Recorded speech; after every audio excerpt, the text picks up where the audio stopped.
हमारा ब्रह्मांड कितना बड़ा है। ख्रिस्त पूर्व 600 सालों तक हम मानते थे कि हमारी पृथ्वी गोल नहीं बल्कि समतल है। 16वीं शताब्दी तक इंसान मानते थे कि पृथ्वी हमारी सौरमाला का केंद्र है।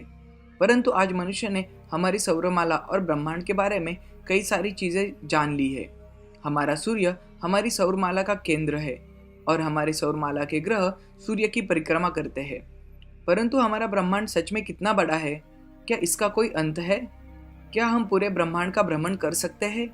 यदि हाँ, तो उसमें कितना वक्त लगेगा?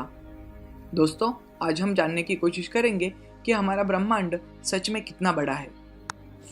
तो हमारी पृथ्वी से शुरू करते हैं। हमारी पृथ्वी हमारे सौरमाला का हिस्सा है, जिसमें सूर्य केंद्र स्थान पर है। ऐसे अरबों सौरमाला मिलाकर हमारे आकाशगंगा बनती है। हमारी आकाशगंगा का नाम मिल्की वे है। सिर्फ हमारी मिल्की वे आकाशगंगा में सूर्य जैसे 100 अरब तारे हैं, जिसमें से कई सारे तारे हमारे सूर्य से काफी बड़े हैं। और हबल टेलीस्कोप की जानकारी से पता चला है कि ऐसी कम से कम 100 अरब आकाशगंगा हमारे ब्रह्मांड में है। परंतु वैज्ञानिकों के हिसाब से यह संख्या 200 अरब तक हो सकती है, जिसका मतलब हमारे ब्रह्मांड में 100 अरब गुना 100 अरब तारे हो सकते हैं। परंतु यह संख्या इतनी बड़ी है कि इससे हमें ठीक तरह से ब्रह्मांड की आकार की समझ नहीं आती। इसलिए इसे समझने के लिए हम एक सीधा उदाहरण लेते हैं। हमारी पृथ्वी पर हर एक समुद्र तट पर रेती के कणों की संख्या जितनी है, लगभग उतने ही तारे हमारे ब्रह्मांड में हैं। इसका मतलब जैसे हम समुद्र तटों पर के रेती के कणों की गिनती नहीं कर सकते, वैसे ही ब्रह्मांड के तारों की सही से संख्या निकालना नामुमकिन है। इससे हमारा ब्रह्मांड कितना बड़ा है इसकी कल्पना आती है। जैसे कि आप जानते हैं कि ब्रह्मांड के 2 स्थानों का अंतर प्रकाश वर्ष यानी लाइट ईयर्स में मापते हैं।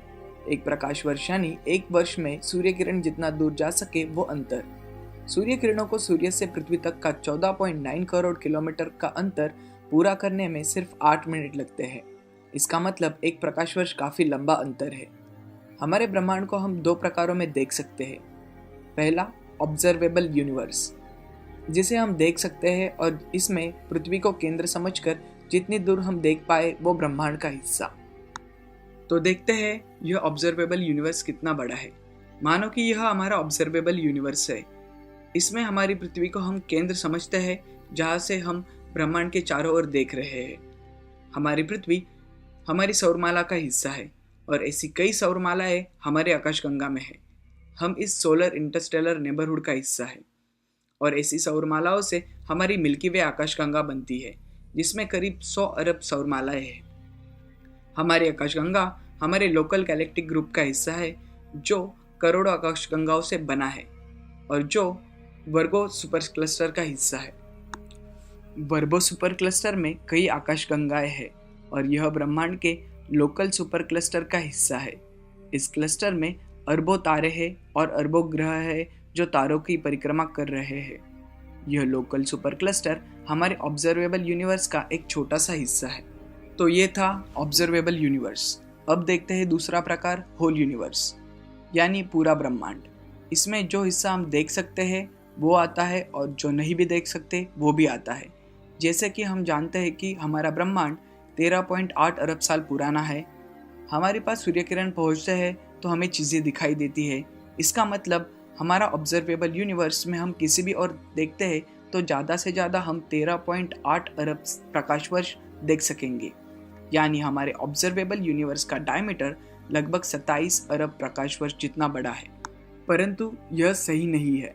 हमारे ब्रह्मांड का प्रसरण हो रहा है, यानी वो एक्सपांड हो रहा है। इसलिए अगर 13.8 अरब साल पहले के तारे की किरणें आज हमें दिखाई देती है, इसका मतलब वह तारा और दूर जा चुका है। हमारे ब्रह्मांड का एक्सपांड यानी प्रसरण होने की गति बढ़ रही है। इस हिसाब से हमारे ऑब्जर्वेबल यूनिवर्स का डायमीटर लगभग 93 अरब प्रकाश वर्ष होगा, ऐसा वैज्ञानिक मानते हैं। रही बात पूरे ब्रह्मांड की, जिसे हम देख नहीं सकते क्योंकि इसकी प्रकाश किरणें हमारे तक अभी तक नहीं पहुंची। इसका मतलब हम ऑब्जर्वेबल यूनिवर्स के आगे नहीं देख सकते। परंतु क्या कभी हम इसके आगे देख पाएंगे? उसके लिए हमें क्या करना होगा? जैसे जैसे हमारा ब्रह्मांड पुराना होता जाएगा, हमारे पास प्रकाश किरण जो 13.8 अरब प्रकाश वर्ष से भी दूर है, वो पहुंचते जाएंगे। इसका मतलब हमें सिर्फ वक्त बीतने की राह देखनी है। जैसे जैसे वक्त बीतेगा वैसे धीरे धीरे हमारा ब्रह्मांड का अनदेखा हिस्सा दिखाई देने लगेगा। दोस्तों, तो आपको क्या लगता है ब्रह्मांड के आकार के बारे में, ये कमेंट में ज़रूर लिखें। अगर आपको ये वीडियो पसंद आया तो इसे लाइक, शेयर और कमेंट ज़रूर करें और ऐसे ही कई इंटरेस्टिंग वीडियोस के लिए हमारे थॉटफुल इंडियन चैनल को ज़रूर सब्सक्राइब करें। Thank you.